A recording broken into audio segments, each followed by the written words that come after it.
I'm Dan Rundy. I hold the Schreier Chair here at CSIS. My friend Romina Bandor is a senior fellow here.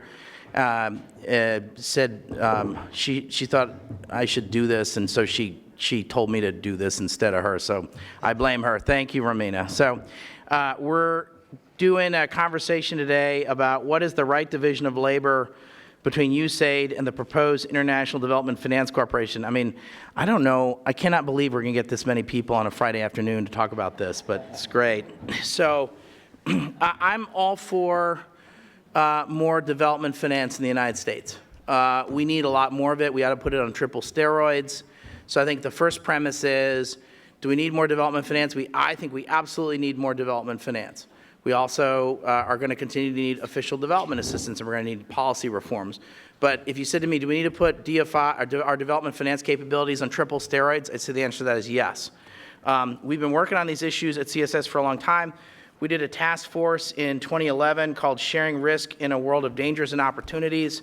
And our summary of our findings was Congress should reauthorize OPIC on a permanent basis, or at least for a 5-year term, and allow it to retain a small portion of its earned revenues to fund technical assistance programs tied to OPIC investment products delivered through managed third parties, permit OPIC to participate in so-called first loss and other forms of risk sharing, enable a limited capability to make equity investments, especially in the world's poorest countries.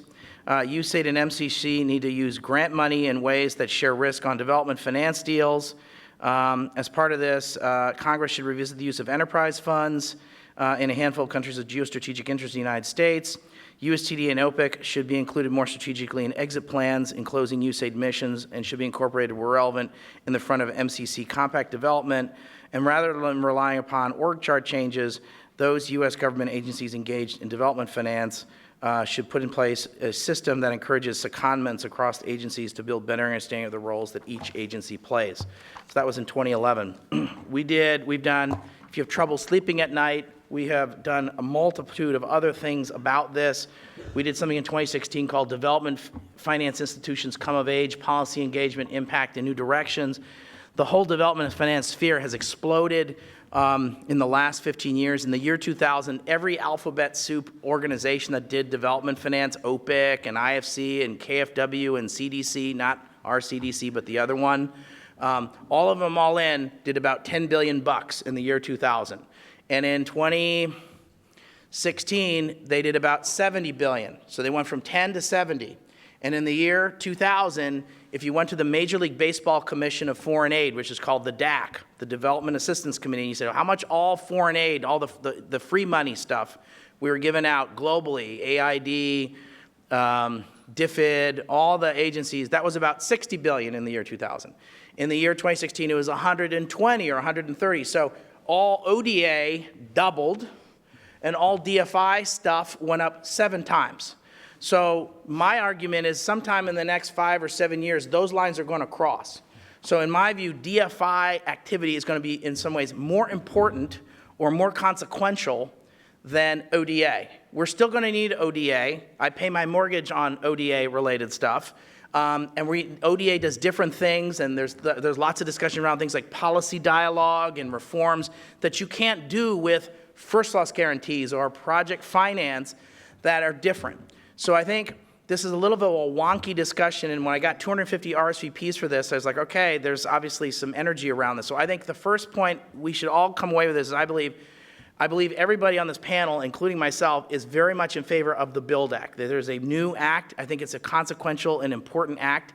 I think there's a broad support for it, and I think it's going to be the most important thing the Trump administration does in international development in the next 3 years. That's my guess. So we should be supportive of it. I am certainly supportive of it.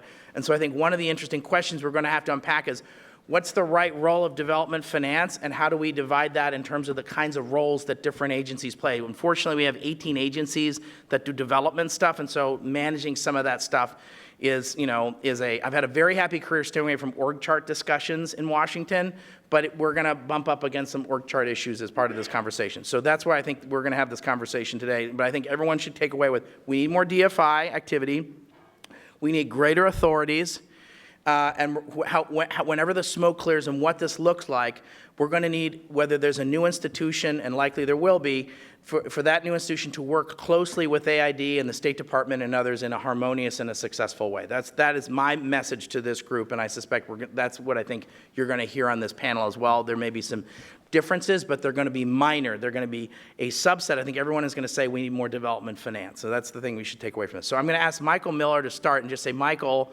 so you were at AID. You've been on the Hill several times. You've been one of the folks who've been close to many of the architects of this very important legislation. Could you just give us a little color commentary and sort of where are we, what was the rationale for putting this together, and how are some of the architects of this thinking about this? Thanks, Dan. Yeah, I would just observe that in the past 20 years, this really is a fairly remarkable moment in the terms of the quite broad constituency that's been brought together across a lot of different interests and a lot of different worldviews for the Single Development Finance Corporation legislation. I'm very pleased to see that it's got bicameral, bipartisan push behind it. The administration coming out and proposing it in the budget proposal for 19 was a huge push, and to have that alignment between House, Senate, Republican, Democrat, and the administration means that we're probably dealing with something that will, in some form, become law and become a reality. The details are fairly solid. I think everyone knows it's as a piece of legislation creating a new tool for the United States to approach development in something of a new way. It's a remarkable piece of legislation to have that so far refined and moving. I think in terms of what got us here and why we're in a place that I think even, I don't know, maybe 5 or 10 years ago we would not necessarily have anticipated being, is there's probably two big picture or scene-setting shifts I would point to that kind of set the stage for it, not specifically for the legislation, but for the push towards development finance in the United States. One is, I think, a larger appreciation, growing appreciation and realization in the development community writ large since maybe 2000, 2002 in the intersection of interest between public and private in development outcomes. And what I mean is, if you look at like the Millennium Development Goals in 2000, they really did not anticipate the private sector having a large role in development at all. It was framed very much in terms of traditional, what I would call traditional development assistance and traditional development avenues.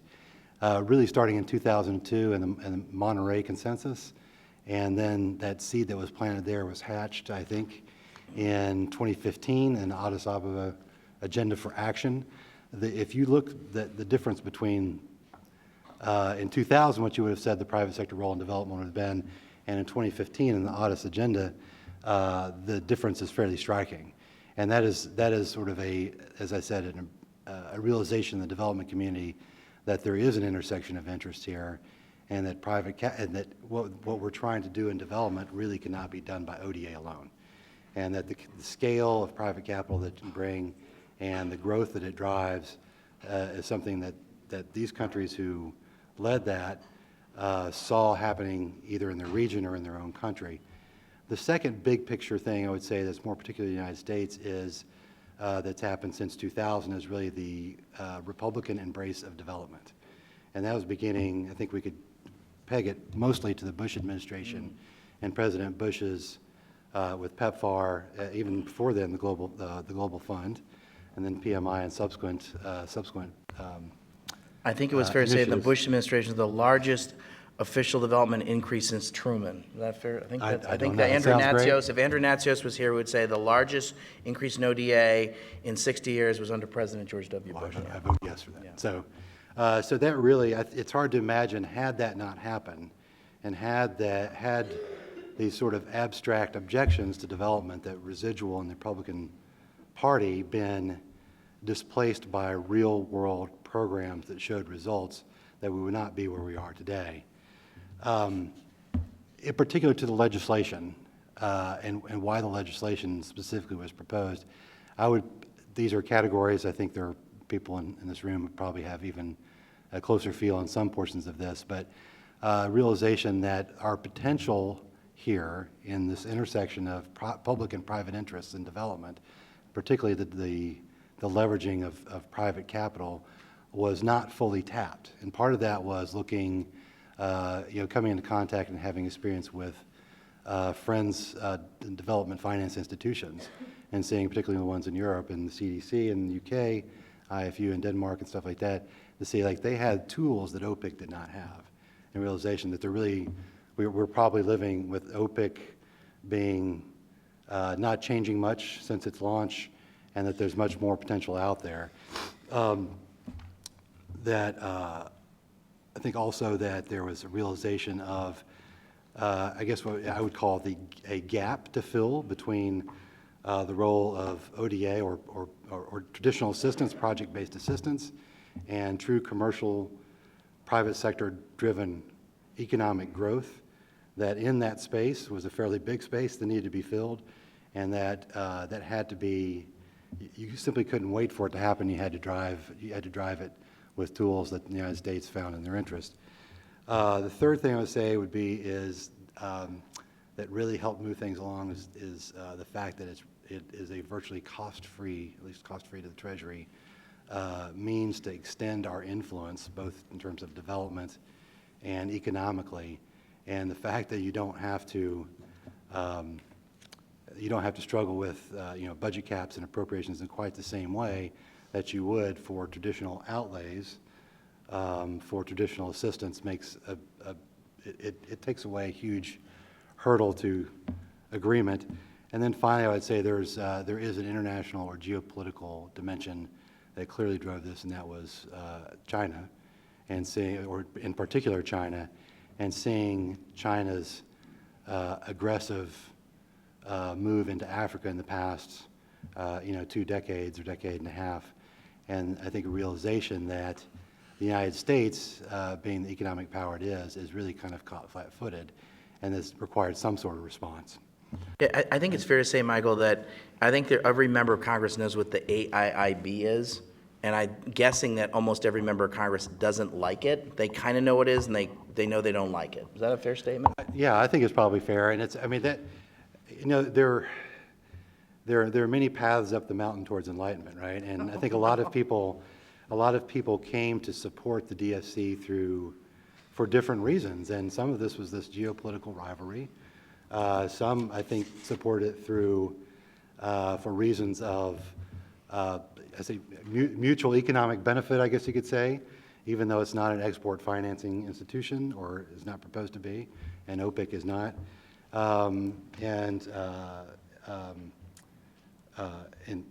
And also, I think probably primarily I would cluster things around, I think genuinely the broad constituency is around development, and realizing the potential development, the development potential of a more robust development finance entity for the United States.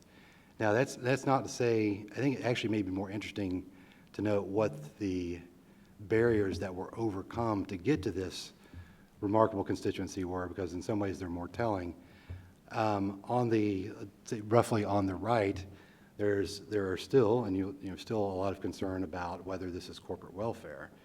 And honestly, the number of people, when I first started looking at this issue, and people were first talking about development finance, on the right, the major involvement was people who were greatly skeptical of it and who were thinking this is corporate welfare. That has changed. I mean, the Development Finance Corporation proposed clearly is not, but those concerns had to be addressed.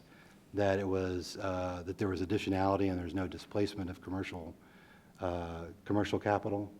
And I would say there's also on the right, there is something of what I call a theological objection. And this is, you hear this a lot, and it's really based on the idea that the U.S. government should not be actively involved in the economy, either domestically or internationally, to drive growth. And these are all not all addressed and washed away with the legislation, but it's crafted fairly well enough to, I think, address a lot of those. And once some key conservatives saw that, look, you can have you can do some really significant things that are in the United States' interest by leveraging private capital and put some specific ideas up against those abstract objections, then you start to see a shift. On the left, I think the biggest thing to overcome was suspicion that this would be a replacement for ODA and traditional assistance, and I think that's still going to be a challenge, and all these things are still going to be a challenge. But once you got a few sort of key leaders to articulate that it's not, and articulate a vision of how official development assistance and development finance sort of, are on a continuum that the United States needs to hone and employ, then I think a lot of those barriers came down and really opened up the way for a very broad agreement on the legislation. Okay, so thank you, Michael, for that. Ben, thanks for flying in from Colorado to be with us. You're now out of government, but you had a really interesting career in Washington. You ran the Development Credit Authority, which is you talk a little bit about what it is and how it fits within AID, and it was set up about 20 years ago at AID. And the BUILD Act, one of the proposals is to move several offices that currently reside within AID into the new Development Finance Institution. So talk a little bit about what is the Development Credit Authority, and talk a little bit about what your views are about whether or not they should be moved into another institution. But more than that, could you talk a little bit about ultimately how, if you could take a step back in addition to making those comments, and just make a comment about how could you imagine AID working with the new Development Finance Institution? Because AID has 80 offices in developing countries. The new Development Finance Institution will not have offices. And so I think there are certain assets that AID has, regardless of where offices end up, that there's going to be a need for these institutions to work together and have some kind of a working relationship. So comment on that as well, if you would, please. Okay. Well, that's a lot to talk about. Thank you. 3 minutes or less. Thanks for having me back. Yeah. It's good to be back in town. Good to see a lot of familiar faces. So hopefully I can add a slightly different perspective on this, and certainly into the public debate. I, as Dan mentioned, ran the Development Credit Authority for several years as a political appointee in the Obama administration. I was also the chief of staff at USAID, and then prior to that, I was in the advocacy community at ONE, and so I have a feel. It's interesting to hear kind of the politics of this, since I haven't been following that as closely. So anyways, I'd like to bring that perspective. I also want to state, I obviously have some critical views on the bill, but I just want to state very clearly up front, so this point doesn't get lost, which is I absolutely 100% support the overall aims and objectives of this bill. A more private sector, market-driven approach to development has been the single animating theme of my career, and something I've put a lot of blood, sweat, and tears in trying to achieve. So I'm really happy to see this BUILD Act exist. I'm a huge fan of OPIC and have worked extremely closely with them in government. I've worked with them outside of government. I think they've got some of the best people in government. I consider one of my achievements while I was in government actually the level of coordination and collaboration that we began to establish, particularly between DCA and OPIC, and I can highlight some of that later. So I'm a really big fan of this approach. I think the bill has some really significant flaws. Some of them are minor technical things, and I think that can get worked out. Some of them are a little bit more fundamental, which I'll address. The good news is, and I defer to Michael, but I think the process is, there's been a process running. I still think there's enough left, and I'm really hopeful that we can make this a win for both institutions, because I think it can be, and I think there's a markup and beginning in both chambers, so hopefully we can address some of those issues. And I would love to see this be additive and not reductive. And I think this is, at the risk of being the DCA guy here to protect DCA turf, I really don't want that to come across this way, because I'm thinking big picture here, and I think something that everyone in this room has worked for the last decade on is really building and equipping USAID to be the world's premier development agency. And that's something that, if there's consensus on anything, we've seen that across administrations, across parties.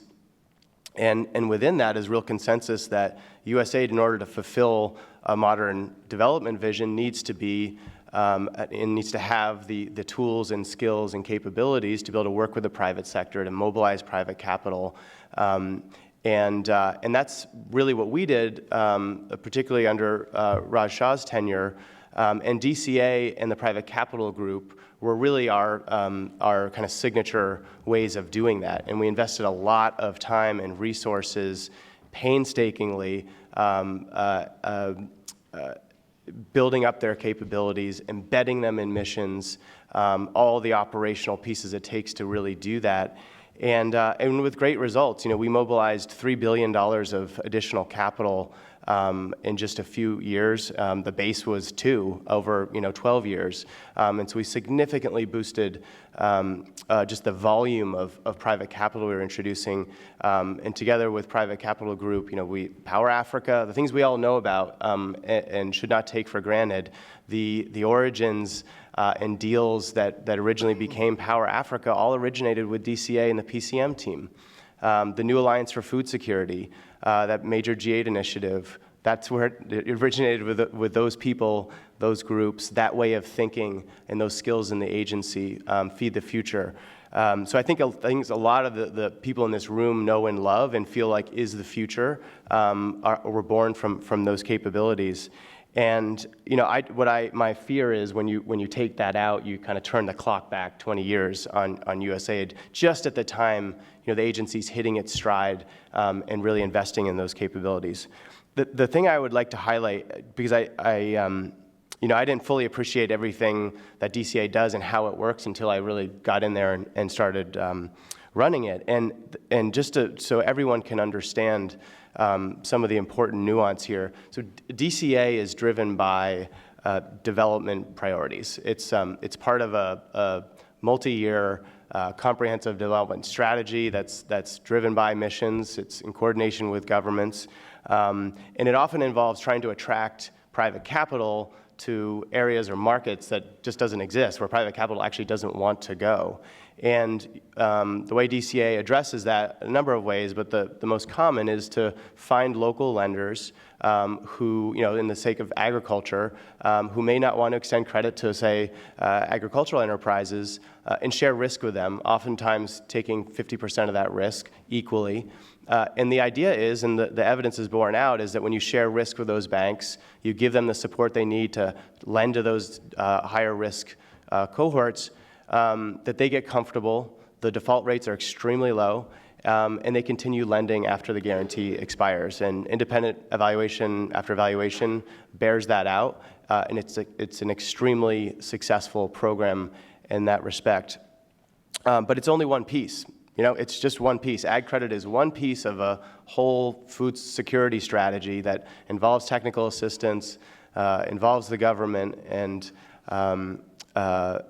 in a range of other actors. And the way DCA embeds itself into that process is pretty painstaking. It's not just responding to an investor. It's the team is assigned to bureaus and specific missions and really account manages it in a way, understanding what are the objectives of that specific region, what's going on in that specific mission, reading their strategies, working with their teams, shaping those technical assistance programs, understanding how the money moves, how decisions are made. Just really, that's the lifeblood of how the organization works. And in order to do a deal in USAID and to connect to all those amazing resources that go into a USAID strategy, you really have to understand how all those components work. And so a USAID investment officer is not just someone with finance skills, it's someone who can speak the USAID language, speak the language of investors, translate across those things.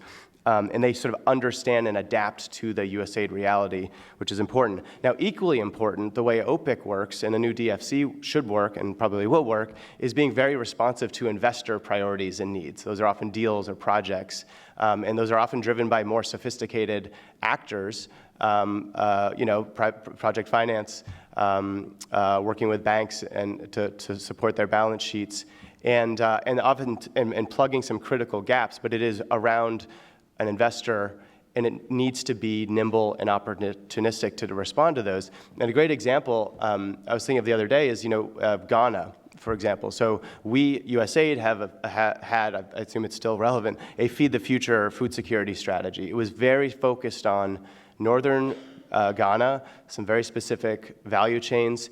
And we had a number of investors, like all the time, come in the door. I have this incredible project, agriculture project in Ghana. USAID's investing tons in agriculture in Ghana. I see DCA should back this project.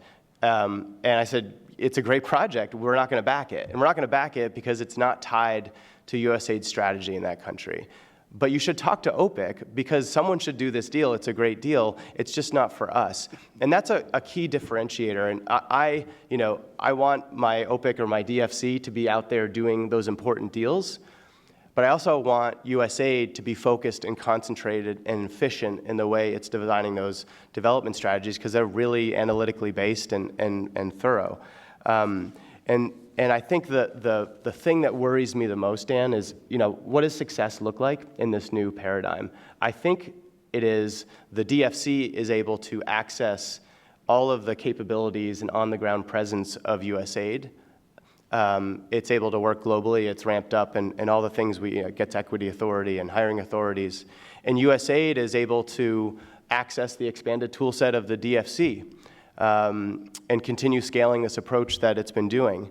But what it takes to make that work is a lot of what I just discussed. And when you take DCA out of USAID and put it into another structural environment, it can no longer operate and adapt to USAID systems. And you're really left with where we are right now, which is there's always this challenge of USAID and OPIC. OPIC saying, how do we access USAID's TA funds? It's such a pain in the butt. And I said, I know, believe me. Is that a think tank term? I was just thinking. It's a wonky term. It's a wonky term, right? What's that? Just pain in the butt. Yeah, sorry, yeah. And so, we do that every day, and it really takes a structural setup to do that well. And, my fear is once you take it out, the DFC, because DCA is no longer in that system, finds it really impossible to access USAID resources.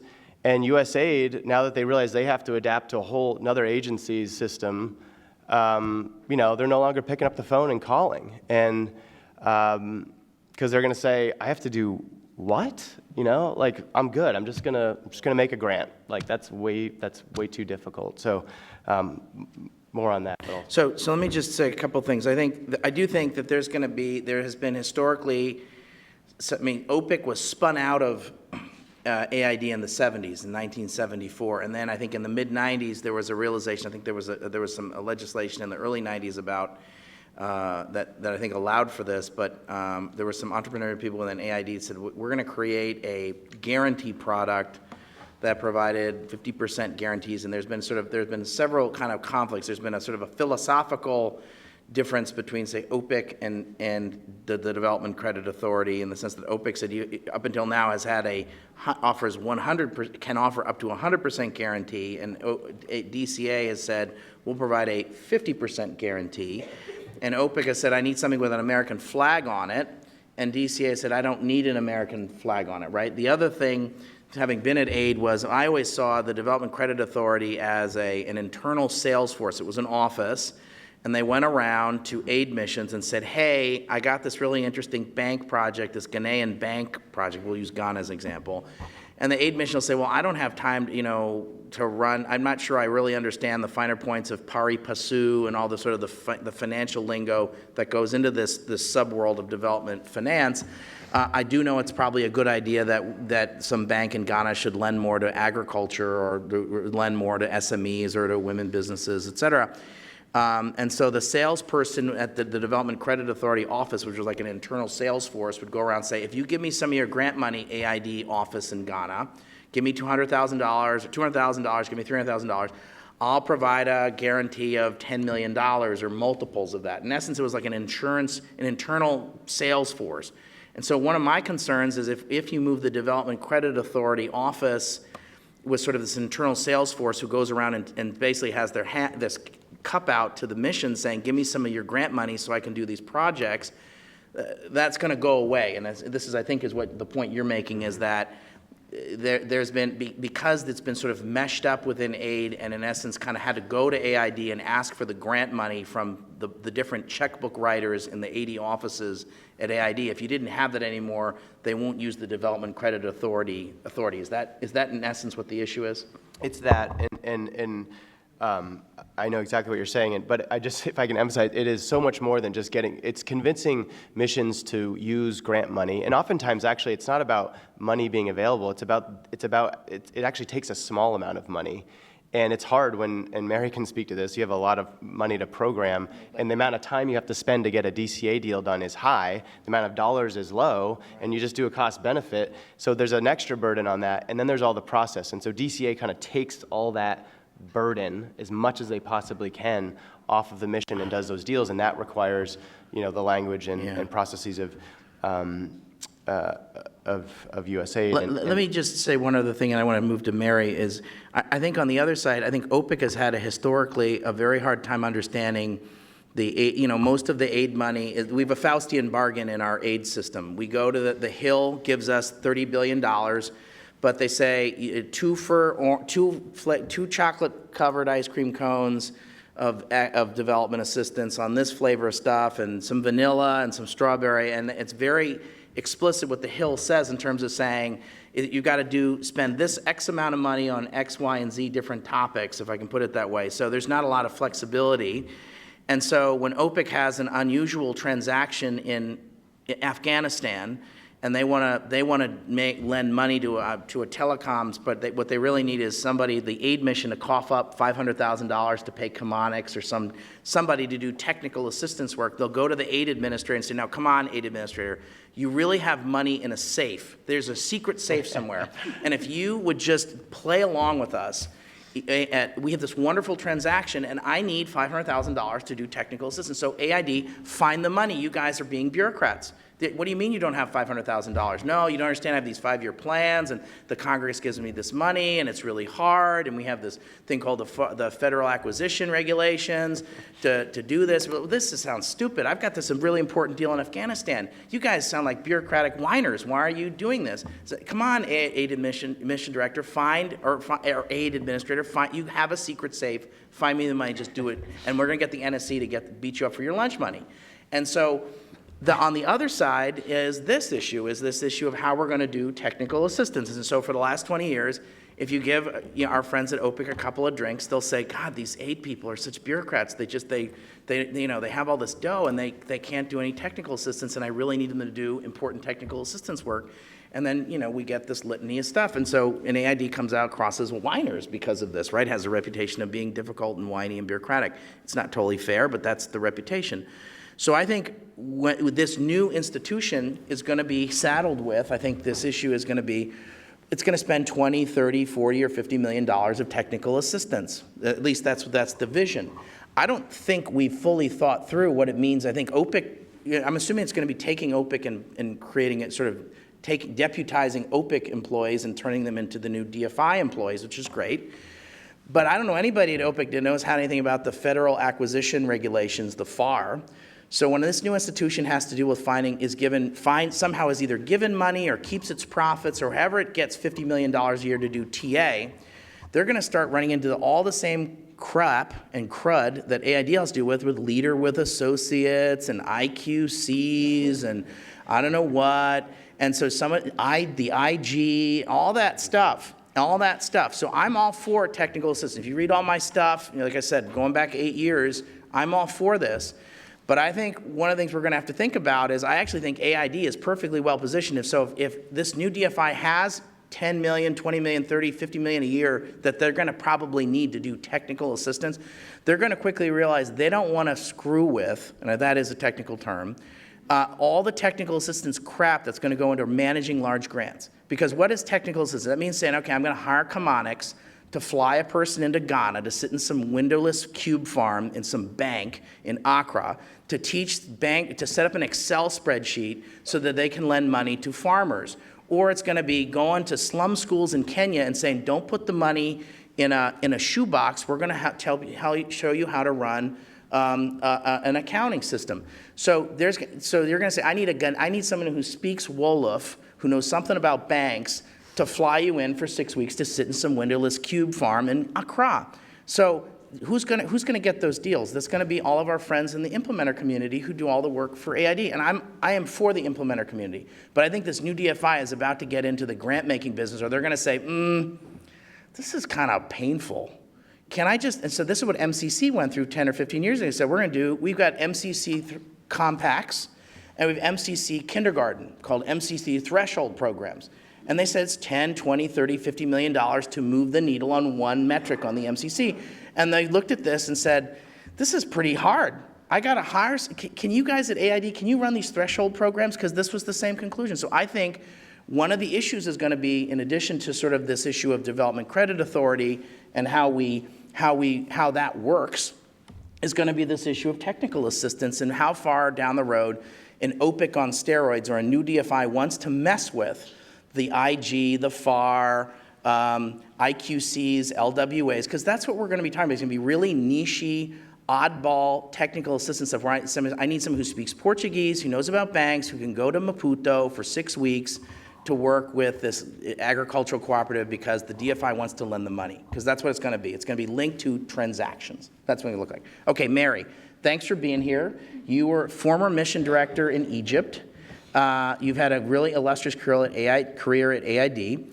I think you've had the job of having to work with governments to try and do policy reform. And you've also used instruments like the Development Credit Authority. You've also been a grant maker. And so tell us a little bit about how you're thinking. I'm sure you're excited to hear that the U.S. government's going to have an additional instrument and additional authorities, but I'm sure you're going to have some views about this as well. Thanks for being here. Well, thank you, Dan, and I appreciate being here. And I would like to reiterate also that I think as a retired aid person who's spent most of my career out in the field, the thought of having a state-of-the-art DFI as part of the U.S. government panorama of development agencies, it's exciting, and I think it's something that folks in AID or folks in the AID world would find an important advance and something we'd support.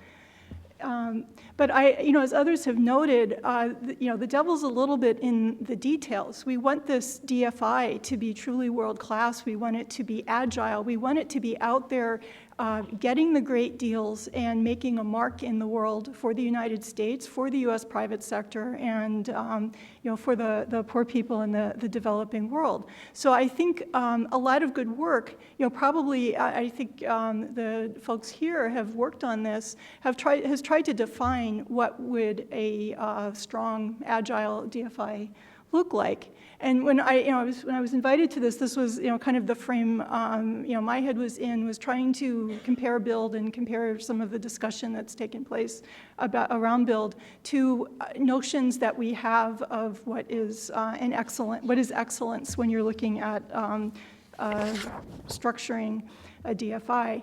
Now, I was first asked, and I'll start here, what does DCA look like when you're in the field? And my experience with DCA is very similar to what Ben described, but maybe sitting in a different chair. Most of the countries that have aid programs, we tend to work government to government. We work with NGOs and we work with the private sector, but government to government is kind of the starting point for a lot of aid work, no matter what agency you come from. And most of the governments in developing countries are statist. And when you speak with the leadership, their initial reaction to just about anything is, how can the state do that? There's less of a perception than perhaps in the United States of what the role of government, how the role of government should be limited and how the private sector should be doing a lot. And so as we design programs, and DCA has been an incredible tool in this regard, we're always looking for ways to pull functions out of government and get them into the private sector where they belong. So to give you some hypothetical examples, if you're working on a local government program with a municipality, you might think that trash collection, which I know in Egypt was always a problem, might be better in the hands of contracts with private companies that would actually own and operate the garbage trucks. But that's kind of unknown. And so, how do you get the private sector into that, and how do you persuade, the governments that this is a good thing to do? You need a tool like development credit to create the incentive, at a very local scale and in a small amount of money to bring the private sector into something that has traditionally been thought of as a role of government. And every project we do with government, we've been sort of programmed to try and find is what the government is doing an acceptable role for government, and if it's not, how do we try and pull the things into the private sector? And these kinds of conversations with host country governments are difficult. There's they're thinking about government jobs, they're thinking about all the benefits they get from managing these kind of quasi-private things. And so it takes time, it takes a lot of patience, it takes a lot of work, it takes a lot of trips down to the ministry usually, and it takes a lot of trips to the banks, because the banks will be like, garbage trucks, we've never done that. What do you mean? The government does that. And so we end up with this whole dialogue where we're kind of trying to pull people along. And having the development credit team at your side while you're doing this has been incredibly supportive to those of us who are trying to get these kinds of things done. And they're hard. And it was I think the sheer fact that we had such a wonderfully supportive office sitting in the E3 Bureau to sort of help you get through these tough conversations and get things going, were the reason why you sort of stuck with it and you kept going and really did your best to make something happen. And so I share Ben's concern that if this, the risk is if this moves somewhere else and it's a little harder to access and it's a little, it's less responsive or whatever, it may tip the balance when you're in the field and trying to get a big sectoral program moving. It may tip the balance as to how much priority you place on trying to get those garbage trucks in the hand of the private sector. Or you may look for another way to go about it. And that's one of the risks here, is that aid missions in developing their programs, it might just become more hard and more of a lift to try and make this, these needles move that so desperately need moving. So I think that's what I would say about development credit. So Mary, let me just push you, because you ran one of the largest aid programs in the world at the time. Egypt was probably under your watch, $300 million a year, $500 million a year? Well, I had 2 watches in Egypt and one more than that. Okay, what's the big one? What was the top high watermark? 800? I was there when Work with me, we started Mary. going down, like say 600. Okay, so let's say 600. Okay, so you had a $600 million checkbook. So you'd go to the ministry and you'd say, okay, I'm making this up, but más o menos. You'd say, okay, government, a central bank ministry, I need you to change the rules so that we can have more competition in the banking sector, or we need to change the laws in the telecom sector so we can allow for more telecoms projects to happen, or we need to change the laws because there's infrastructure gaps in Egypt, and so we're going to either change the rules about how disputes are changed in terms of whether you fix the courts or have kind of commercial dispute resolutions other than courts. There were lots of things that you did in terms of what you'd call policy dialogue, where you talk to government ministries and say, you really need to fix this, or you really need to fix that. And if you fix those things, you're going to get more private investment, right? In addition to the checkbook that you had a lot of expertise that would say, it's really important you make these sorts of changes. Now, I wouldn't, and then it seems to me that in certain instances, if you said, I've got the Development Credit Authority right here, and if you change these laws, I'm confident that we'd be able to provide some guarantees to help kind of start this new industry or get something going. Or to say, I've got this, and in the case if we had a development finance agency or OPIC, you could say, if they were working together closely, you could say, if you change these laws, we think the new development finance institution, or it could be through the Development Credit Authority, that we're going to help, not only help you change this law and give you the advice to change this law, we're going to help begin to prime the pump for new investments as a result of this changed law. Is that sort of the kinds of things that you did when you were at AID? In general, yes, but let me. I'm going with in general, yes. I'm going with in general, yes. But I want to expand a little bit on this to give the flavor of what this looks like on the ground. I don't think this is true for every developing country, but pretty much everyone I worked in, the banks were highly liquid. And the issue was not lack of financing, the issue was getting it out. And most of the countries ran large deficits, and the banks were pushed to buy government bonds with the incentive of interest rates that were higher than what a risky loan to a, the company providing garbage trucks might yield. And that was part of what you had to contend with. And so often what we were doing was the initial piece to show banks that this lending, in that scenario could be profitable. That's with using the Development Credit Authority. Right, and also working with the small companies, getting them acceptable to banks. What we found in Egypt, we did a constraints to growth study in Egypt while I was there, and what we found was the access to credit was that a lot of the firms didn't meet the formalization requirements to even have a bank look at them. And so that was one of the barriers. I mean, it's not so easy getting these banks to lend. It takes a lot of detail to figure out what's the barrier and how on earth you're going to, you together with the host country, and it may not be a legal change or a regulatory change at all. It may be something like it's too expensive for a small business to get some labor certification that is needed for them to be able to have a formal loan.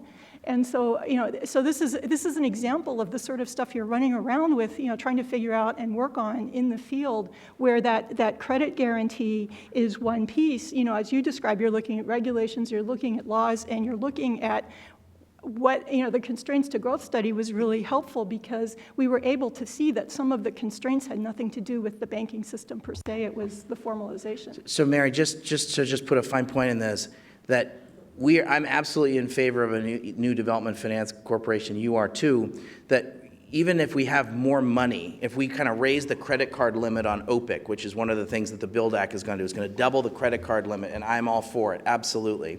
That in places like Egypt, sometimes it's not about lending more money. It's about, I need you to change this regulation. I need you to change this law. I need you to train these bank folks. I need you to have judges that aren't as corrupt. And so that kind of stuff, some of that's technical assistance, some of that's enabling environment stuff, some of that's reform agenda, some of that's policy dialogue. Those are the kinds of things that AID does on a bread and butter basis day in, day out. And oftentimes what you're saying is there have been synergies in the past of that kind of work, having the Development Credit Authority next to you to be able to say, hey, bank in Egypt, don't just lend money to the government of Egypt. You should think about lending to small and medium-sized enterprises. And not only will I help you change all these rules that make it difficult to lend to small and medium-sized enterprises, I'm also going to provide you with this guarantee from the Development Credit Authority to kind of make it worth your while and just for you to try it out and you see that the water's fine. Is that right? That's correct. But when you speak about technical assistance, I mean, just as with DCA and as with the kinds of things a DFI would do, technical assistance is a tool. It's not an end to itself. And the question is, do you want a DFI out duplicating what sort of technical assistance others are already working on and providing, or do you want to focus their technical assistance on what good DFIs use technical assistance for, which tends to be things like improving the business environment through improved corporate governance, through standards that are applied to firms, through labor and environmental conditions. There's a whole sort of TA agenda that you see undertaken by DFIs around the world. And one thing that puzzles me a little bit in this discussion is the topical areas of technical assistance that you might ascribe to a DFI seem not to be on the table, and we instead seem to be talking about TA topics that are already being undertaken by other parts of the US government, including USAID.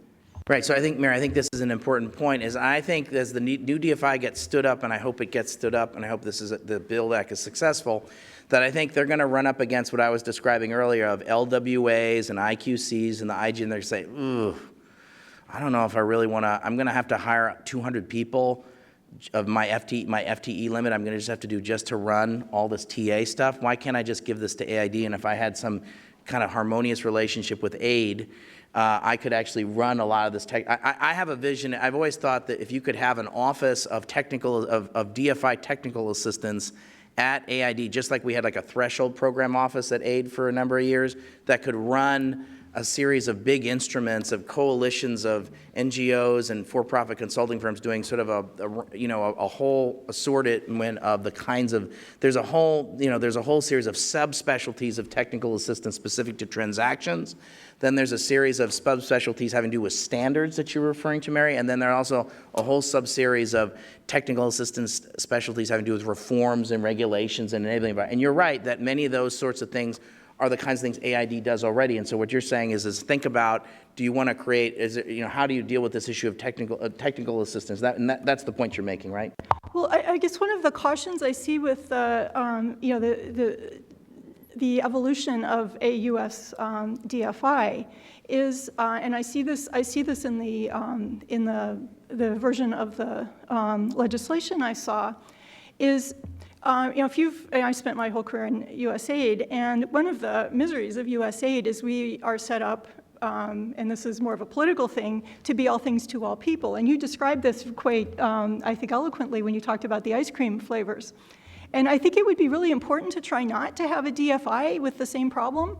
And I think it's important for a good DFI, and again, we see this in the models around the world, and you folks know this better. They tend to be specialized to certain sectors or types of deals. They tend to be focused. They tend to have a clear mission.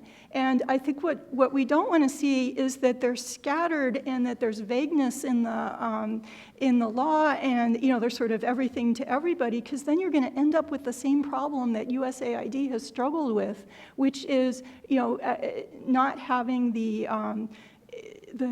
kind of focus, sometimes the focus of funding, the focus of attention that can really get things done in the field. And the DFI has the advantage. It's going to be somewhat new, and I think there's a chance to try and do this in a really good way, so this is as impactful as we can make it. Okay, John, so you've been at AID, you've been at OPIC, you now run Total Impact Advisors, you were an ambassador of the African Union, you were at the White House. Should we be concerned about moving org chart boxes around? What's your view? Well, I think when you focus first on the discussion of org charts and boxes, you're sort of missing the larger point. I think the larger point, and you, I think, articulated it well in your opening, I think it was said by Michael and Ben and Mary as well, is that we're entering an age, and we've entered it, it's just accelerating, where investment is a far greater driver of development than grant aid. Certainly, it's been a long time that ODA, that private sector flows, as you talk all the time, in the 1960s, private sector flows represented 80% of the flows from the developed world to the developing world. Now they represent something like 20 to 30%, probably in the time that we've been speaking, even less. Those flows include trade and they include remittances, but more and more we're seeing that investment is really the main driver of development. And that's certainly true for the success stories that you see out there on the development case, that those are countries that were able to make the transition from a heavily grant-funded statist economies to economies that were private sector driven and driven by capital, both foreign and domestic. And so you need to start with the idea that our development architecture has to change to adjust to the changing times, and that means more and more of a focus on tools that promote investment as opposed to just pure grant funding tools. And that's why this legislation is so timely, because the idea that we're going to modernize our 50-year-old development finance institution and have it be responsive to the current market trends and current market dynamics. I mean, Michael pointed out how it's amazing how we've come so far on this legislation. In fact, I'm still waiting for the authorization we proposed when I was at OPIC to pass 10 years ago. And so I was shocked that there would be any movement on it, but in fact we are seeing movement, and we're seeing that movement because people recognize the value of investment as a development tool. So once you sort of recognize that, you sort of say, all right, how do we have our architecture in the U.S. government set up most to capitalize on this engine of development?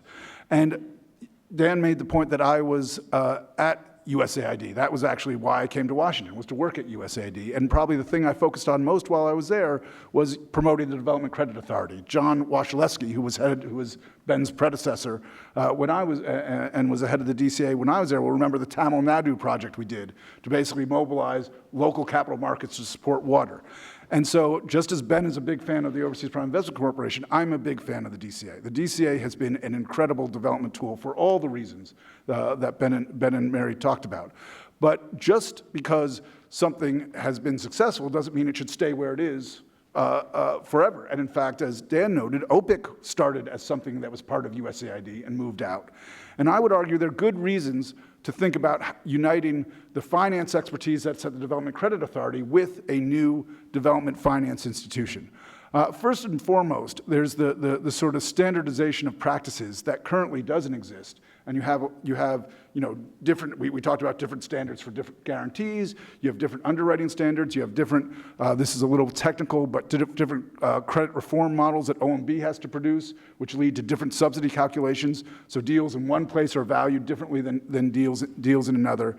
And in my mind, that creates a lot of redundancy and a lot of sort of confusion internally that mitigates against using these tools as effectively as possible. You also, if you're really going to take the OPIC and modernize it into a development credit agency, you're going to have a finance professional expertise resident there that I think a lot of folks at the DCA would want to be part of. And I think you can get innovation when you bring people together who have a shared expertise and can play off each other. That's very tough to get when people are sort of fragmented and separated. I think the other main rationale for what the BUILD Act is seeking to do is that as it stands now, externally, you have different deals that are presented to the marketplace. That a bank that's looking to utilize credit assistance from the United States gets presented with two different deals from two different agencies, and it wonders, how does one work versus how does the other? Foreign investors looking at the same thing see the same problem, and that creates a certain amount of confusion in the marketplace. And of course, confusion is sort of the enemy of investment. And if you're able to say clearly, this is the menu of options we have at the United States that can help support investment. And if you're an entrepreneur, if you're a financial institution, if you're an investor, and you're interested in making a difference in these countries, and one of the main drivers that I'm very involved with these days that makes development makes investment such a valuable development tool is impact investors who explicitly are looking for a development rationale with their investment. Being able to have one clear menu, I think, creates a lot more understanding and certainty in the marketplace that can help mobilize more capital. Now, there is a concern that I have with this that Ben articulated and Mary reinforced, which is the fact that one of the great things about the DCA is it inserts DNA, investment DNA, into an otherwise non-investment environment.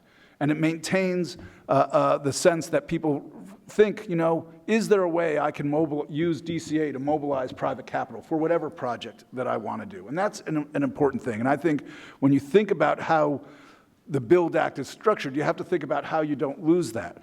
But I would argue there could be an upside here. And actually, it was talked about a bit along in the discussion, Dan, that you were having with Mary, which is today, most of your foreign service officers in the field, when they think about how they mobilize private capital, they're thinking stops at the DCA, because those are the folks they know. And in fact, if you read your typical investment-oriented procurement from USAID, you'll have this wonderful sort of description of the importance of private investment. And then they'll say, and you will use the DCA to make this happen. And you say, well, what about anything else?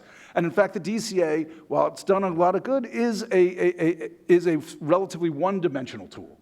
And what I would hope, and a lot of folks have said that, is that what we would do out of this is that The Foreign Service officers in the field would have not just an understanding of the DCA, but an understanding of the full panoply of tools that would be available through the Development Finance Institution, something that unfortunately does not happen nearly enough as it could.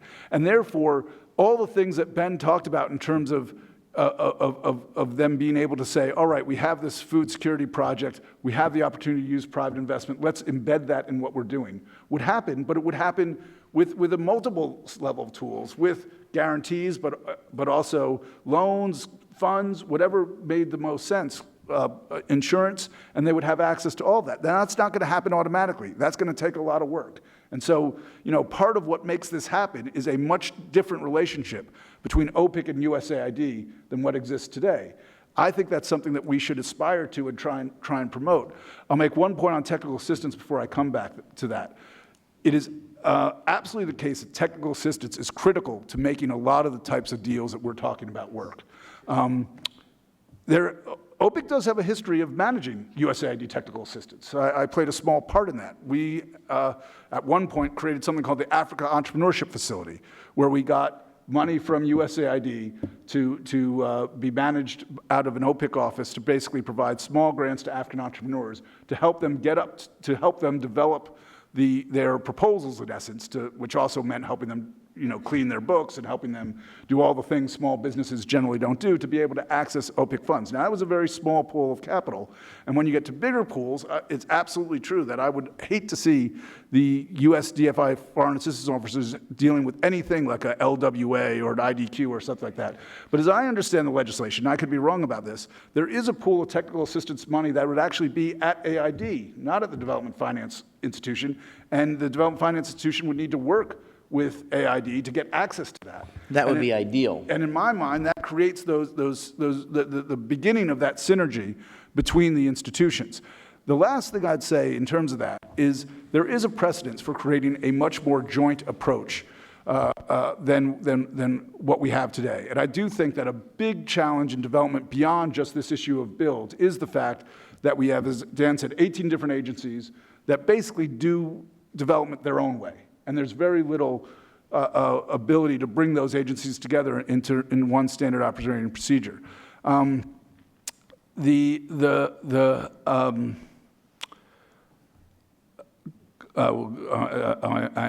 blanking on the name now, but there's the fellow who ran for president against Lyndon Johnson, Goldwater Nichols.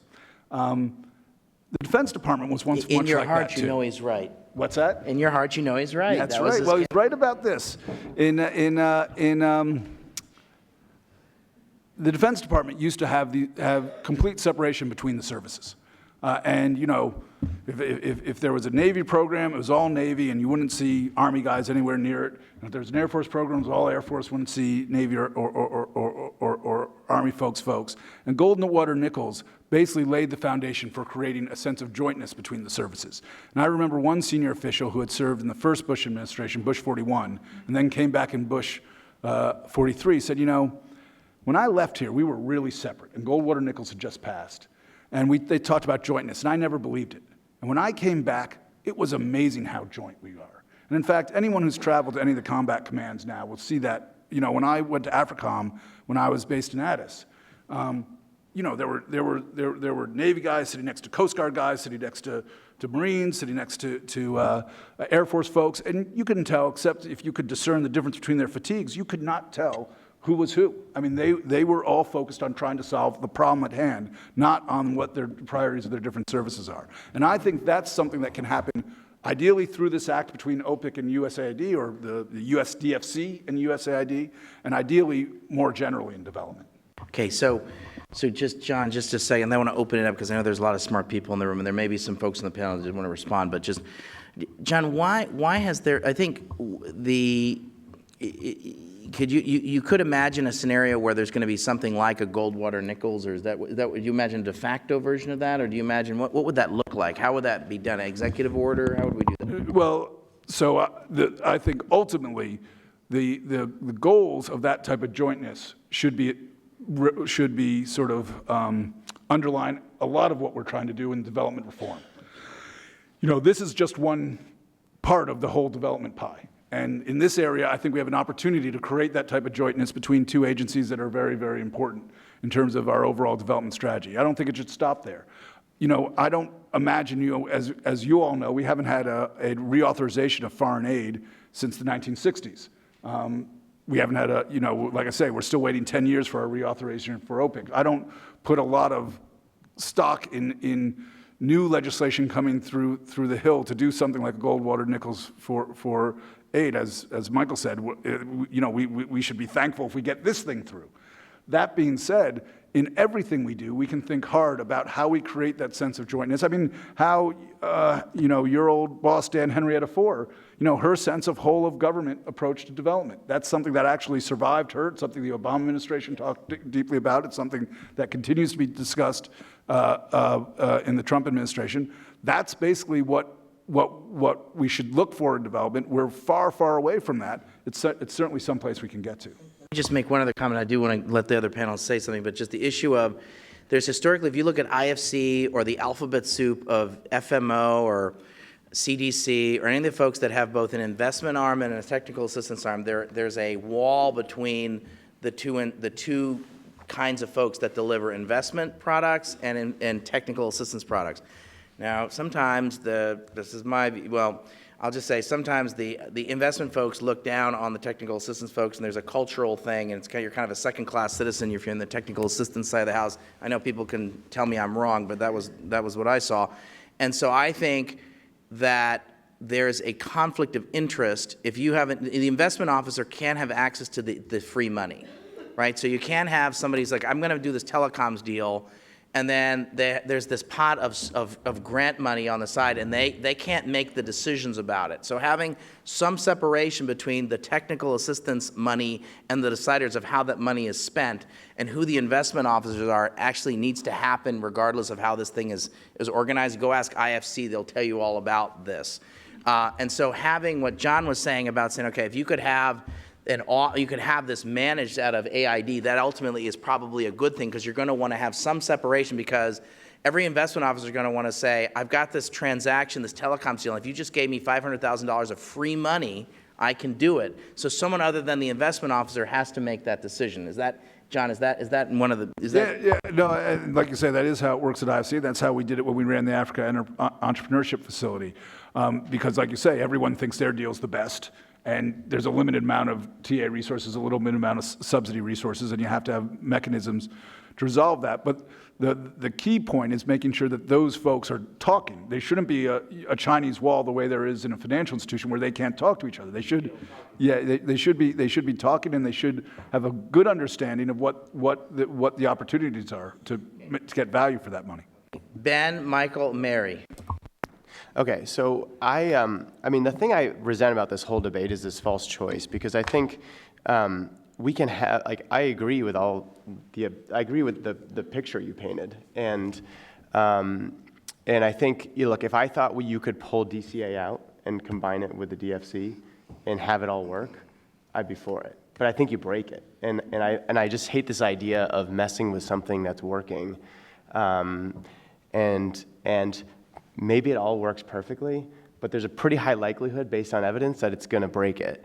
And there's a couple, I mean, there's a lot of myths in what I'm seeing in the debate in Colorado, which gets obscured as it makes its way west, so forgive me if I'm wrong. But, you know, I think that there's a myth that DCA and OPIC are doing the same thing in the same places.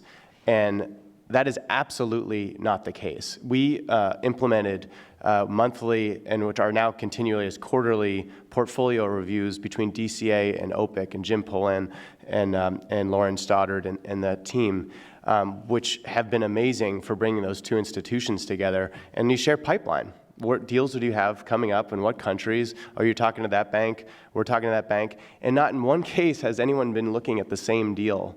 And there's this myth, maybe it happened one time, where a bank was presented two term sheets, one from OPIC, one from DCI. I still have a hard time believing because no one can actually give me evidence of that happening. But certainly in the last 4 years that they've actually been comparing deals, they're all different. And DCAs, they might be working with a bank, but in completely different ways. And should something like that come up, there's a mechanism for deconflicting it. This idea that there's duplication or inefficiencies between having those two institutions. The Credit Reform Act applies differently to every agency that is using it. So DCA has a different subsidy model than OPIC, and so does USDA. So I wouldn't expect that to be any different. And this idea that that we're going to reduce headcount or save money is also bogus, because, I mean, the headcount's going to go up under any scenario into this DFC, as it should, and so is the budget. DCA, if you look at sort of people per dollar and mobilized capital per dollar, is like a highly, highly efficient organization. So I keep hearing, well, this is a government efficient. Like, I hear your How points. big is the DCA office? Last 6, count. 8? Oh, no. I mean, there's about 30 okay. people.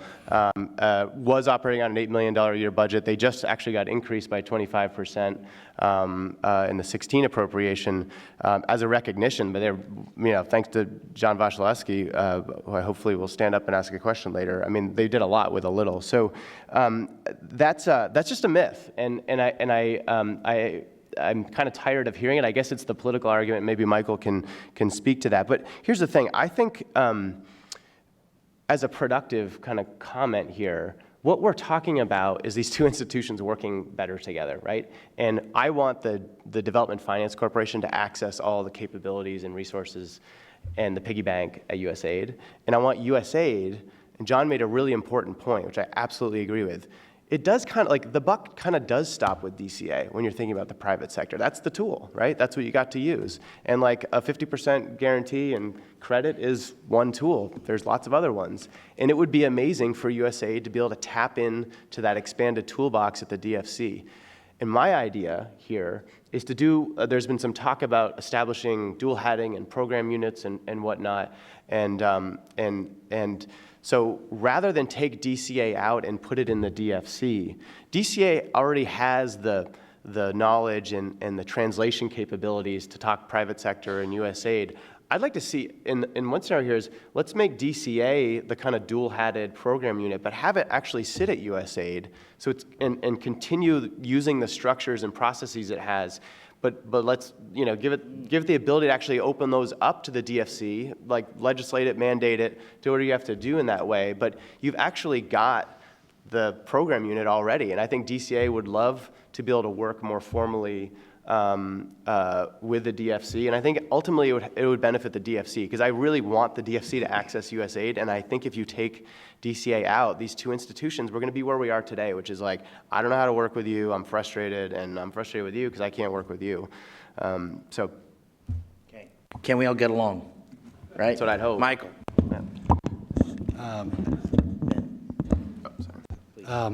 Yeah, two observations. One that is really beyond the scope of the legislation, and the one that is not.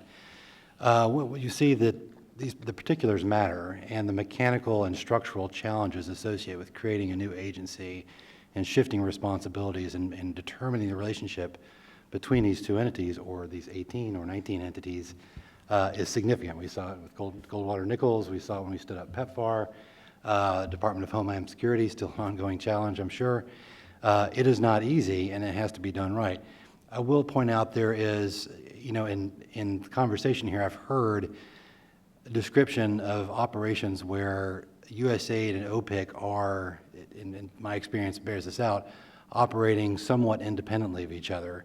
And what we're lacking, and what can address, what really should come out of this, is the fact that there really is not a common strategy and common set of targets and objectives binding them and the other agencies together. And there's also, going with that, there has to be a fairly strong, in my experience, a fairly strong interagency process that presides over these multiple agencies, all involved in the same area, that can resolve disputes and hold certain agencies and leadership accountable towards these. This is really something that has to be put on the administration to articulate a strategy. It doesn't have to be a complicated strategy or a vision brought down from the mountaintop. It just has to be something where here's some objectives, here's some targets, and here's how we're going to hold agencies accountable, and here's how we're going to help you all work together. And absent that, it doesn't almost, I won't say it's immaterial how you structure these. It ultimately won't work together because goodwill and architectural design alone won't do it, I promise. The second thing is, with respect to the US legislation, I think moving on, we have to, USAID is really Congress's next project here because they've created a very good proposal for Development Finance Corporation, but USAID can't be disincentivized or somehow be seen as being cut out of what really is the most important aspect of the changes, which is helping drive private sector-led growth. And that'll be a cultural shift for USAID, but taking DCA, I mean, DCA can't be seen as USAID's sole or primary responsibility or tool in this area. It has to be something where Congress gives Mark Green the authorities or what he needs to like continue to change the agency and move towards something where it too is supporting that continuum of private sector-led economic development that begins from the very small technical assistance on the small scale that USAID does to something that graduates from development finance into the commercial sector, right? And assuring that continuity is going to be absolutely important, and USAID has to be part of that and has to be working towards, I think, where development is headed. So. Mary, do you want to make any final comment? Everyone's been patient here, but I wanted to give you a chance to make any last points. Well, I think this conversation is quite an interesting one, and I think we all have the best interests of a strong DFI for the United States at heart. I agree with what Ben has been saying, and I worry also that DCA going over to the new DFI could rupture the good that it's been able to do for some of the reasons he's given. And also I worry that it's not going to be good for the DFI either, because it's what the types of things DCA and the types of things that the PCM staff have worked on. Sorry, just remind us, what is PCM? What's that? PCM, the private capital group Yeah. from USAID. Right, part of the BUILD Act, Mary, is what you're referring to is there's a proposal, the BUILD Act proposes to move DCA, the private capital group, and residual on any new enterprise funds that currently live at AID and move them over to the new DFI, right? I'm going to say a note on the enterprise funds in a minute, but I think, again, if you look at a strong focused DFI, what you don't want to have is a grab bag of stuff that is all over the map. And if you look at the skill sets and the types of things that the staff you're talking about have, and you assume they're going to continue to do those things in the DFI, then you do run a risk of having something that is not sufficiently focused and is somewhat scattered as an institution, and that's a caution I would give. No one said anything about enterprise funds. I think the two, I don't know if there's been a new one since I left aid, but the two that were active in investment at the time were the Egypt and Tunisia. I was in Egypt when the Egypt one launched. My experience with the enterprise funds is they're established to be very independent of USAID. Obviously, you don't want bureaucrats selecting investments. You want that to be done with a totally private sector focus. So in my view, there's not a lot of controversy with having enterprise funds be in a DFI. And, but I think there's an interesting angle to this. The justification for the enterprise funds, or the ones I'm familiar with, were kind of two things. One was to make a big kind of private sector type statement in a country of great political interest, and that was certainly the case for, I think, Egypt, both Egypt and Tunisia. The second argument for doing them is, well, we don't have a tool to do equity. And if you're going to give the new DFI a tool to do equity, then you might ask some hard questions about, do we need the enterprise fund model, or do we need it as much? Because they are time-consuming to set up, they are time-consuming to get started. They, I mean, there are a lot of, let's just say that enterprise funds are not easy at all, and they're slow to get them going. And it may be that having this and having equity in a DFI, you might decide that the best way to make the splash is to go for it and not to stop along the way to set up an enterprise fund. Let me just play devil's advocate for a second about enterprise funds. If you have trouble sleeping at night, we wrote a paper on enterprise funds a couple of months ago, and so clear your weekend schedule and read my enterprise funds paper. But one of the things that the rationale when they were set up, they were ahead of their time in the early 90s, absolutely ahead of their time. But one of the rationales was having an investment, going back to my example of, okay, if you reform your telecom sector, so if AID or the embassy was saying, oh, we really need you to reform your banking sector or your telecom sector or your agricultural sector, and we've got this pool of money over here that's ready to be deployed if you make these sectoral changes. So at the time, the rationale was if we have enterprise funds somehow dotted line connected to AID, that was in essence sort of a shadow instrument that AID could use to engage and enable larger policy, because the investment itself, a $10 million investment in a telecoms company, wasn't necessarily the big development change that was important, but it was offering the potential for a new sector, a new industry to be set up. Often, and most of these were set up in Eastern Europe, though in the context of Tunisia and Egypt, it's a little bit different. It wasn't sort of the post-Soviet, post-communism, et cetera. So I take your point, Mary, that I think there's an interesting debate that could be had about there's some value in where you house enterprise funds along those lines, and that would be just sort of the counterfactual. I think we should open it up. You've all been a patient audience. So I want to call on 3 or 4 or 5 people. You get extra credit if you say your name, your organization, and you keep your point to less than 60 seconds so I can get 4 or 5 people, okay? This woman here, this person here, this gentleman here, this gentleman here. Anybody else? Okay. And this gentleman here, okay? So who's got the microphones?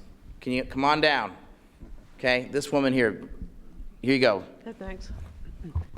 I'm Tamara Duggleby. I'm a Washington-based consultant in financial sector development, and I've worked on a number of occasions with the establishment of DFIs, supported both by OPIC and by aid. I've also done a number of market assessments before aid missions have adapted DCA.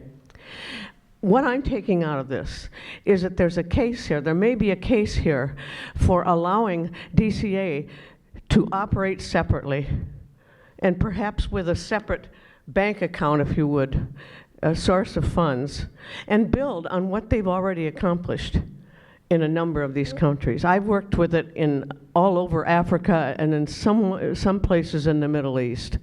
Let's just face it, these 3 investment vehicles that are proposed to be merged into this DFC are dealing with different segments of the market, we've said that, with different needs for financing.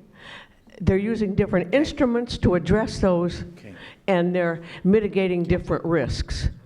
Thank you very much. This gentleman over here, we're going to get 5 of us here. You sir, keep it to under 60 seconds. Yes. Hi, John Stavers. I'm with the U.S.-China Economic and Security Review Commission, but I was also at USAID in the Obama administration. It seems like the goal from the Hill is primarily to how do we compete with China on development finance, and also to try not to grow government. If these are the 2 kind of twin goals that I think are coming from the Hill, then would any of you advocate for legislation that would combine these 2 agencies? Ben, I think you sort of started to say something along those lines, because that would seem like to accomplish the same kind of goals that the BUILD Act would. I'm going to guess it was pretty darn hard just to get the BUILD Act done. I'm just saying that I think it's a great idea, but I think I'll take this. I'd take this, but I think that's an interesting question. I'll be interested in what they have to say. It's a fair point. It's a fair point. Okay, yes, sir. Kevin Murphy, president of J.E. Austin. Quick question for Michael or Daniel. When will it be up and running? And say 3 years out, best guess, how much will it be putting on the street? New DFI? Yeah. Okay.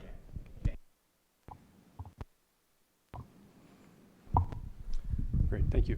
Thanks, everybody. John Oldfield with Global Water 2020. First of all, thank you guys for a real grown-up conversation about this very interesting issue. I share a lot of the concerns that you all have raised, but I also share, this actually might work, melding DCA into the new development finance institution. But for me, that's too risky right now because of the difficulty of the interagency process. I think the term of art was pain in the ass, if I recall. So it's too risky. So what are the options? The two options I see are, one, just redline the DCA line, and I think it's the only time the DCA is referenced in either the House or the Senate bill. Just redline that and keep DCA at USAID. Or, at the risk of over-legislating, further legislate this at the interagency level. I'm not all that impressed with the fact that the administrator of USAID is going to be vice chair of this. That does little to de-risk this process in my mind. So am I missing anything else other than redlining DCA or further legislating this? Are there other ways to get around this? Okay, this gentleman here. Yeah, Shelley-Ann. Thank you for the great discussion. I'm Hiroyuki Nakashima from Japan Bank for International Corporation. I have a question about the significance of this new developing financial institution on geopolitical or geoeconomical sense. Geopolitical or geoeconomical sense. Does this development financial institution has kind of the counter proposal for the Chinese AIIB or the Chinese CDB or China Exim Bank? Or in other words, does this new development financial institution will play an important role to promote the free and open Indo-Pacific strategy which President Trump has launched during his trip to Asia countries? Thank you. Okay, thank you very much. I think that's the most important thing. I think I don't think we're doing this because people read page 7 of the Addis Ababa communique of 2015. I think that our friends on the Hill, have woken up. I think you're absolutely right. I think the only way to sell this to the Trump administration is about China. And I think my friends in the Republican Party who will vote for this, if they vote for it, they're going to vote for it because of China. So I think you're putting your finger, that's not the entire coalition. I think there are people in the development community who did read page 7 of the Addis Ababa communique and have thought their way into this and said, ODA is a catalyst and we need to think differently, and there's been a lot of sophisticated thinking about it. So there's a broad coalition, but I think some of the folks who are coming together, the broader coalition is going to be specifically about that, and I think that's the argument to make to a subset of the folks who are going to do this. And I think we need to do a better job of meshing up as the United States with Japan. We need to have a strategic partnership with Japan, a deeper partnership. And I think this is going to be part of what's our offer. I think the United States has to think about what its offer is going to be to the developing world, because this ain't your grandparents' developing world. And we have to refresh our offer to the developing world. So thank you for that. Okay, folks, other comments or questions? On the question of when it will get up and running, I think your guess might be as good as anybody else's. As John mentioned, the passage could go any number of ways and could go very quickly. Setting up a new agency out of an old agency. Hard. Have y'all ever done that? No. I think the authorities are probably clear enough that like a DFC, and based on having OPIC as its core, could probably start using expanded authorities very quickly once. But what's the run rate of OPIC these days? It's like $3 billion a year, $4 billion a year. They have two constraints. They have a credit card limit issue. They're starting to bump it. They have like a credit card, just like you have a credit card limit. They've got like a $20 billion or $24 billion credit card limit, and they're doing kind of $3 billion a year, $4 billion a year. Yeah, that's right. Something like that, right? And then the other thing is, the other constraint they got is bodies. They have an FTE constraint. So the two constraints are the credit card limit and bodies. And so as the BUILD Act, one of the things they're going to do is say, we're going to hire more bodies, and we're going to double the credit card limit. So I think if you asked some of the folks, you do this for a living, John, I'm guessing you could probably double the output in a couple of years. That's my flippant think tank off the cuff thought, but it's probably, you could do $6 billion a year in several years when it was fully operational. let me offer just one more comment on the question of what's behind this in people's minds and what's motivating Congress and the administration. I don't look at the Addis Declaration as a cause, but as an indicator of a shift in global thinking on this. Oh, I agree. Right, and it's page 43. Exactly. No, I'm exactly. Actually, Weekend reading, folks. Weekend reading. Yeah, if you make it through Dan stuff, check the. No, I'm just kidding. But in my sense, in my experience, there are multiple multiple motives and reasons. But China is a very important one, and ultimately it might carry the day, especially for the administration. Oh, I think so. But we can't, in my experience, development is very important. Among conservatives, the fact that it cannot be seen as something promoting U.S. commercial interests has been very interesting to see. That Among conservatives. Among conservatives, that you see that they have a bottom line in some cases where it has to be explicitly about development. And that's kind of one of the crazy things that people don't expect is some of the people who are most... an additional part of the coalition of those folks. Right, you say like, look, this is something that can make, have a huge effect Poverty. for the United States and our goals in development. And it has to be just that. It can't be doing Just geostrategic. the Papa John's in Russia stuff, right? It has to be something that is for the stated purpose. But I don't see that they're in conflict with each other. I mean, they can be in harmony. Yeah. And I think I think in a lot of people's minds they are. Okay. Ben? So it's interesting idea to combine the two. I think the cultures are so distinct in a good way, not in a bad way, that it's just hard for those things to coexist. Maybe not impossible. It's interesting. I mean, as John Simon said, I think OPIC at one point I read it, and it was part of USAID, and it was spun out. I think probably for some good reasons. Interesting to note, though, however, DFID in the UK, CDC DFID, UK CDC, actually reports to DFID. They report to the equivalent. Yeah, they report to the equivalent of the Economic Growth Bureau assistant administrator. I don't think that's under contemplation now, but it is worth looking at, the trend bilaterally amongst bilateral development agencies. I can speak to this directly. I mean, we had DFID right now, as a matter of fact, is figuring out how to design their own guarantee capacity within DFID in consultation with DCA.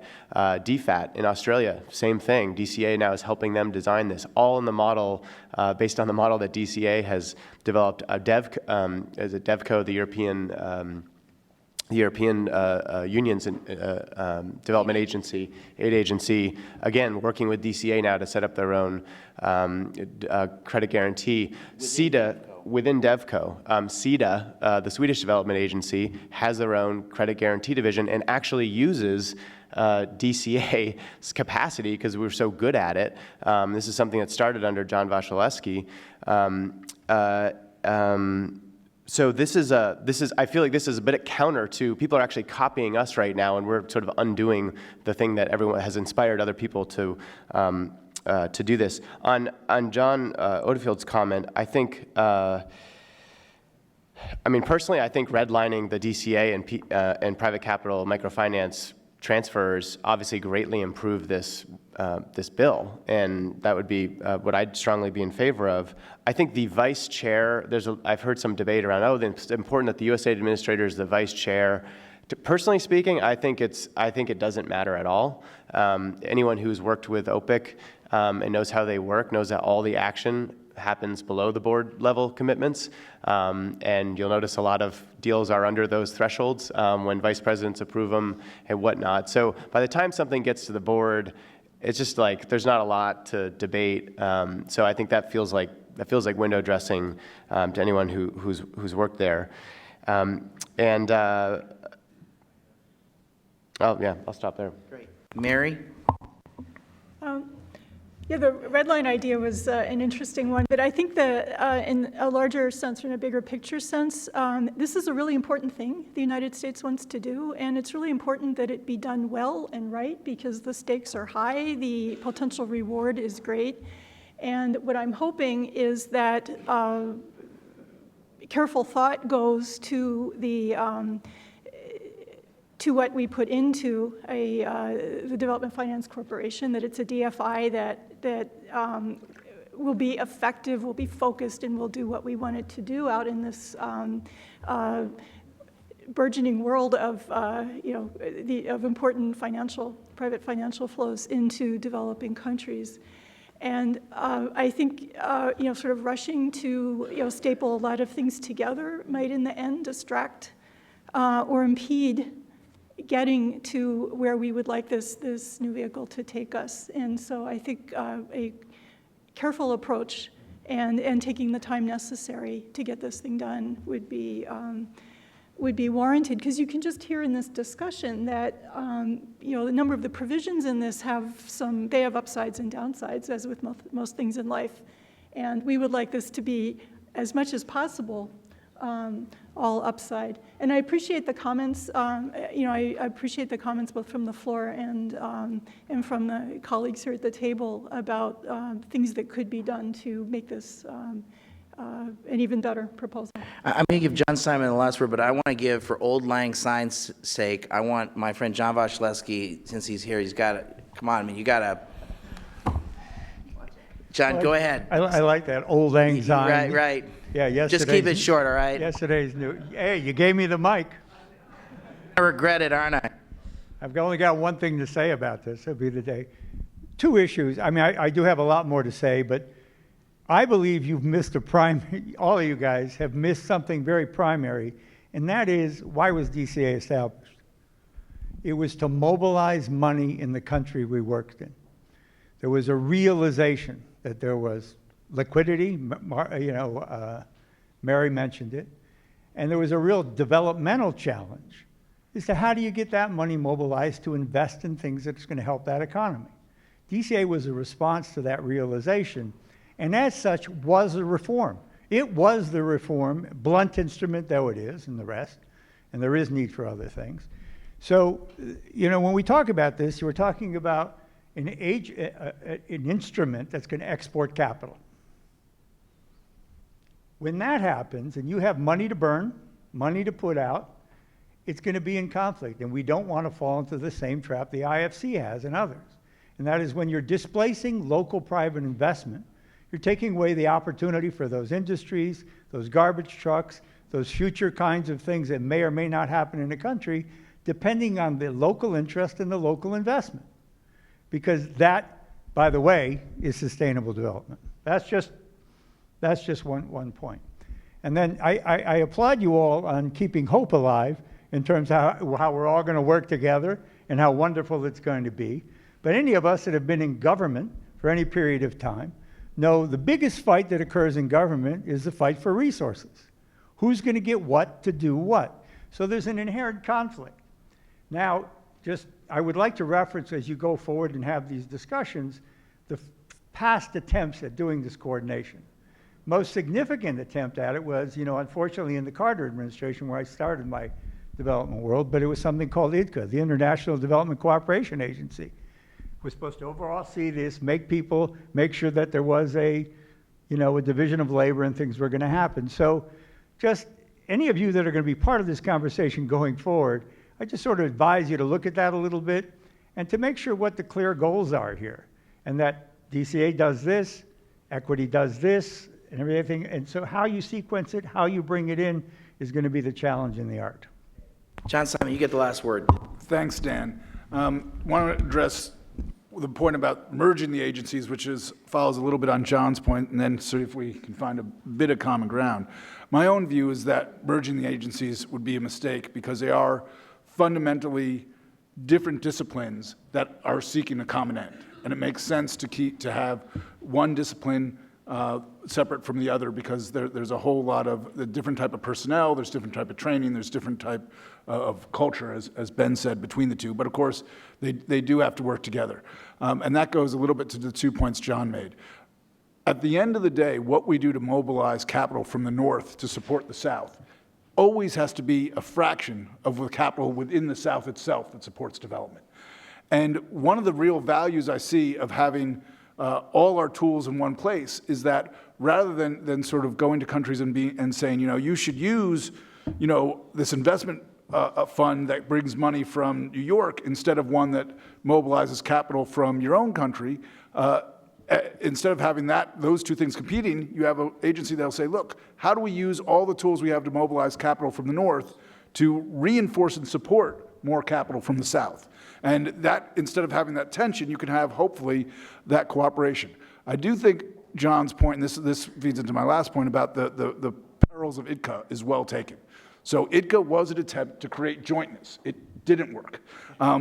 I am not willing at this point to give up the ghost. I think there are 3 things we agreed on here, which I think are very important. One, that investment is a critical part of the development solution going forward and a growing part. 2, that having a modernized development finance agency to support that makes a lot of sense. And 3, that whatever pieces are in one versus the other, there's got to be a better working relationship and a more robust relationship between the aid discipline and the investment discipline. That last point, as John pointed out, is and as I think we all pointed out, is the toughest piece. And so that's where I think a lot of hard work has to be put in, but it can be done, and I would argue Goldwater Nichols shows that it can be done. The last point I would make is that with all that agreement, the real question is this question of how many degrees does one office and one agency move, and I think that's a relatively small part of the larger piece. The larger piece is all these other things. Thanks.